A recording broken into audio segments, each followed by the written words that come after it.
Hello guys, in this video I am going to show you how to add an item to your list in the Tiendeo application. But first I just want to mention, don't forget to subscribe to my channel, because at 10,000 subscribers I am going to show you my whole YouTube revenue statistics and growth strategy, as well as how to make money online. Let's jump into it. First of all, open the application on your phone.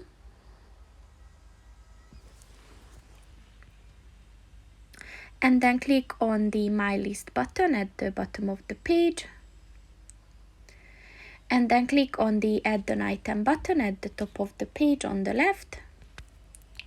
And now just search for any item that you want to, and just find it, and you can add this to your list. So that's pretty much it for this video, guys. See you in the next one. Goodbye.